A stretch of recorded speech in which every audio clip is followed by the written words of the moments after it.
The insult cut through the room like a knife, sharp and loud enough for everyone to hear.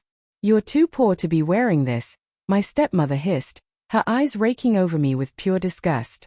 Her words froze me in place. My fingers tightened around the strap of my bag as heat rushed to my face. My name is Olivia Carter, and in that moment, standing in the middle of a crowded charity gala, I felt like a scared teenager all over again. Not the grown woman I had worked so hard to become.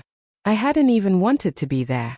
My father had insisted, saying it would be nice for the family to attend together. Karen had chosen the venue, and from the very start she made it clear that appearances were everything. I had chosen a simple navy blue dress. It was elegant but modest, nothing flashy. I liked it because it was comfortable, because it reminded me that I didn't need expensive labels to feel confident. Karen, on the other hand, was dripping in designer brands, her jewelry clinking loudly as she leaned closer, repeating the insult under her breath like poison. The people nearby pretended not to hear, but I saw the curiosity in their eyes. I swallowed hard, fighting back a flood of memories, years of being told I wasn't good enough, that I didn't belong. I had built my life quietly, without help or applause.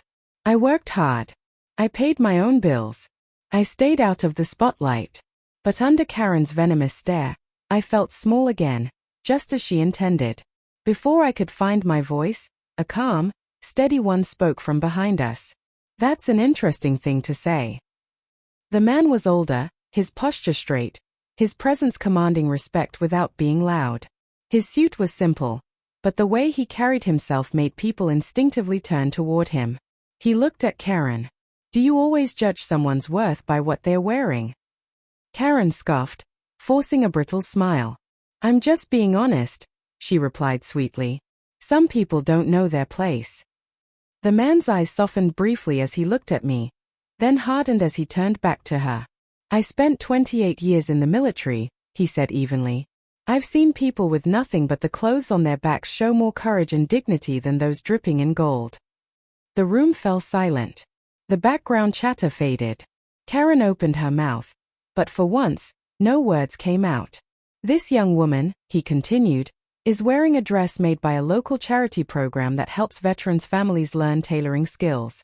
I recognize it because I helped fund that program." He let the words settle. "Every purchase supports people rebuilding their lives after service. So if you think that makes her too poor, then you don't understand the meaning of wealth at all." A murmur rippled through the crowd. Karen's face drained of color. My father, who had been silent, suddenly found his shoes fascinating. The veteran turned to me and smiled warmly. "You should be proud," he said. "You're wearing something that actually means something." For the first time all night, my shoulders relaxed.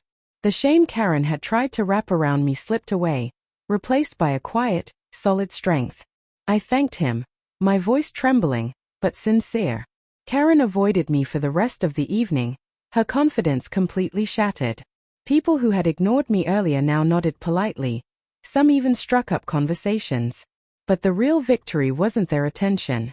It was the realization that I no longer needed anyone's approval to know my worth. As I left the gala, I caught my reflection in the glass doors.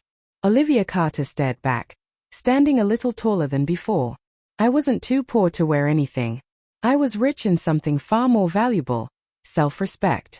And that is a currency no one can ever take away.